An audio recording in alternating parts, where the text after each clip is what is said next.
দাদুর সাথে কখনো এইরকম করেছো?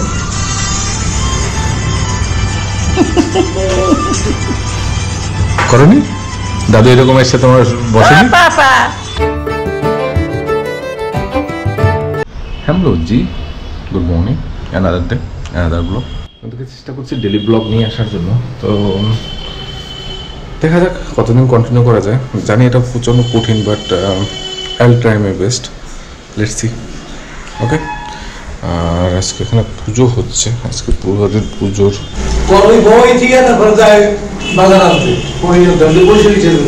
পনির আনা ছিল না,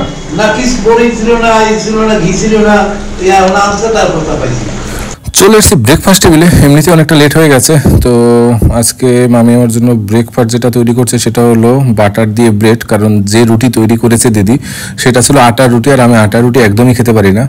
এটা না যে খাবার নিয়ে মানে নয় ছয় করি সেরকম ব্যাপার না, ব্যাপারটা হয়ে গেছে যে আমি রুটি খেতে একটু প্রবলেম হয়, ময়দার রুটি হলে ভালো হয়। তো মামি আমাকে এইভাবে করে ব্রেড দিয়ে বাটার তৈরি করে দিল, তো এটা বেশ ভালো ছিল। খাওয়া দাওয়া করে উপরে চলে আসলাম। জেরি বেশ আনন্দ করছিল, কিন্তু জেরিকে দেখে প্রচণ্ড নোংরা নোংরা ফিল হচ্ছিল। তো ভাবলাম আজকে ওকে স্নান করাবো, কারণ এতটা নোংরা অ্যাকচুয়ালি মামা থাকলে হয় নাও। আর অন্যদিকে দেখলাম যে দিদি কাজে ব্যস্ত রয়েছে, তো দিদির আজকে কাজ পড়েছে আবার রান্না বান্না বাদ দিয়ে এখানে ফ্রিজ পরিষ্কার করা, ডবল ডোরের ফ্রিজ এমনিতেই, তো এটা আরও বেশি চাপের হয়ে যাবে। যাওয়া যাক উপরে ওকে স্নান করাতে।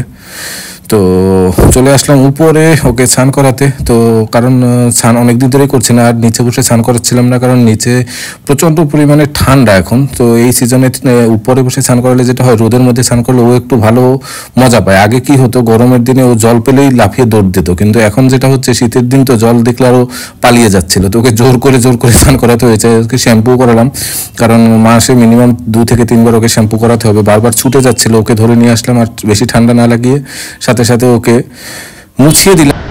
স্নান করা তো কমপ্লিট হয়ে গেছে, এখন সাথে রোদ শুকাচ্ছে। কি সুন্দর করে রোদ শুকাচ্ছে বাবা। পাটা মেলো, একটুর মধ্যে শুকিয়ে যাবে। মজা পাচ্ছ?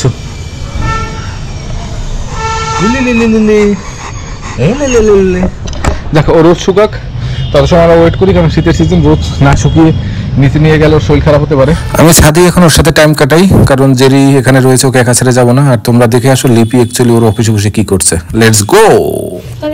তুই কি অফিসে এখনো খাসনি আমার জন্য? হ্যাঁ হ্যাঁ হ্যাঁ। বাহ দিদি, বাহ দিদি, দিদি বাহ দিদি, দিদি।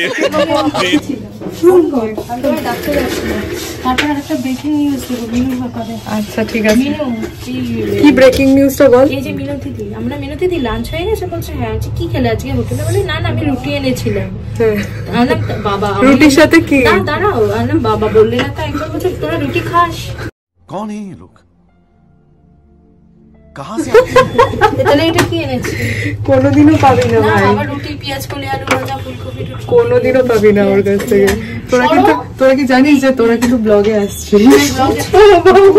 আমি চলে কি বিচ্ছিরি জিনিস। এই যে মেয়েটা আজকে আমাদেরকে ছেড়ে চলে যাচ্ছে, এই যে মেয়েটা এই যে গীত আমাদেরকে ছেড়ে চলে যাচ্ছে। মিনু আজকে লাঞ্চ নিয়ে এসেছে, একবারও বলেছে কাউকে?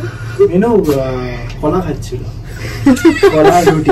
আরে বলছি কেন, মিনু আজকে কলা রুটি এনেছিল। দুধটা কি এখান থেকে নিয়ে নিলি? হ্যাঁ, 1 কাপ দুধ নিয়ে নিয়েছে। দুধ কলা রুটি, চিনিও আছে, আজকে দুধ কলা রুটি দিয়ে কোথায় তুমি দেখো মিনু একটু সর, ওকে বসতে দে জায়গাতে। ওর এতক্ষণ কাজ ছিল না যে খেতেটা বসবো, দেখছি আমি এতক্ষণ এই লিঙ্কটা যাই। ঠিক আছে, আমার খাবার তো এই মেথি শাক, রুটি আর এই আচার। তোর খাবারটা একটু দেখি। নিরামিষ খাবার খাচ্ছি আর এখন নিরামিষ। হ্যাঁ, আমি নিরামিষ ভোজি হয়ে গেছি। তুই আজকে মাংস খাওয়াবি তো, ওই জন্য আমি নিরামিষ নিয়ে এসেছি। দুবেলা মাংস খেলে আবার যদি পেটটা খারাপ করে। তুই দেখ মেয়ে সাজ দেখ, ব্লগে আসছি বলে লক সাউন্ড বার করে নিচ্ছি। আচ্ছা আচ্ছা, তো ওর এই সুখা এটা কি বলে? পেঁয়াজ কলি আর আলু ভাজা। শীতকাল এসে গেছে, এখন শুধু পেঁয়াজ কলি আর ফুলকপি দেখতে পাওয়া যাবে, আর কিছু দেখতে পাওয়া যাবে না। এই মেয়েটা প্রচুর ব্যস্ত থাকে, সবসময় শুধু ফোন আসে। যাই হোক, খেয়ে নি, তারপর বাকি কথা বলবো। ঠান্ডা লাগবে, মিনতি বলছে যে মিনতির দাঁতে ঠান্ডা লাগবে স্কুটিতে বসলে। আচ্ছা, তো তার রিয়াকশনে রিমা বলছে, বলো। আমি বললাম যে তুমি কি স্কুটিতে হা করে বসে থাকছো নাকি যে দাঁতে ঠান্ডা লাগবে? না ওই একটা কোলগেট কেন, কোলগেটটা দাঁতের মধ্যে মেখে তারপরে ওই হাওয়া লাগবে কেন? কি করেছিলে তুমি? মানে মুখে ব্যথা কেন? কি করেছিলে সেটাই আমি জানতে চাইছি।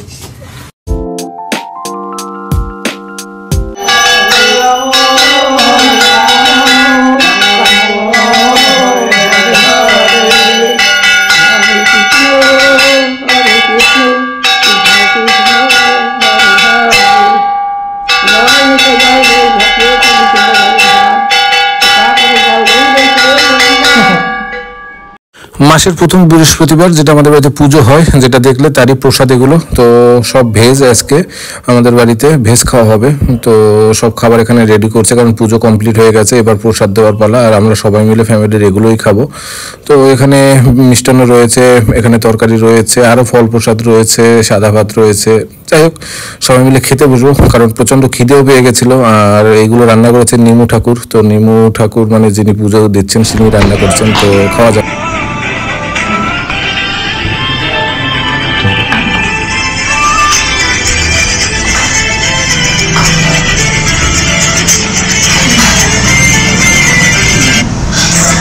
দাদুর সাথে কখনো এইরকম করেছো?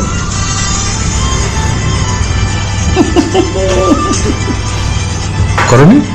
দাদু এরকম এসে তোমার বসেনি?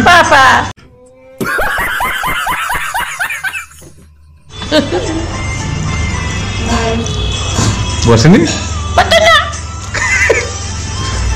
হয়নি?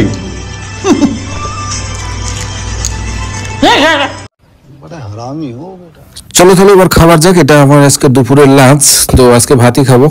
তো প্রসাদ যখন চলে এসেছে খাওয়া যাক, লেট না করে।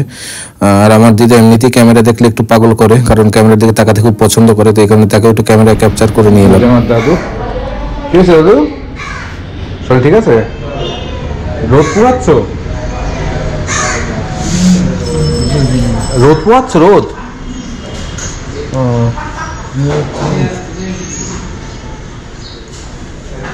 ঠিক আছে, বসো রোদে। বয়স হয়ে গেলে মানুষের। এই দাদুই 2018-তে 17-র সময় আম গাছে উঠতো, উপর থেকে আম পাড়তো আর আমাকে বলতো আম ক্যাচ ধর। আর সেই দাদু যখন 3-4 বছরের মধ্যে দাদু একদম পুরো, মানে করোনার পর থেকে আর কি, দাদু পুরো একদম নরম হয়ে গেছে। ঘরের একদম খুঁটি, এখনো ঘরের মধ্যে কেউ ঢুকতে গেলে দাদুর জন্য ঢুকতে পারে না, মানে এতটা পরিমাণে দাদু সব সিকিউর রাখে। এই যে শিবমের স্কুটি নিয়ে দাঁড়িয়ে আছি, ওর স্কুটি নিয়ে যাব। আরেকজন গেটের কাছে দাঁড়িয়ে আছে, আসতে পারছে না, এই যে আসছে। এই দুজনে মিলে যাব। এই মানুষটা আজকে চলে যাবে ওর দুঃখে। এই যে আমি আর স্কুটি।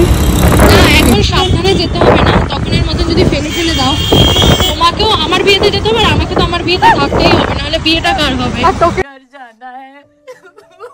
আমার বিয়েতেও যেতে হবে। এক্স্যাক্টলি, ততদিন আমি সুস্থ হয়ে যাব, কিন্তু আমার বিয়েতে যদি আমি সুস্থ না থাকি তুমি গিয়েও কি করবে?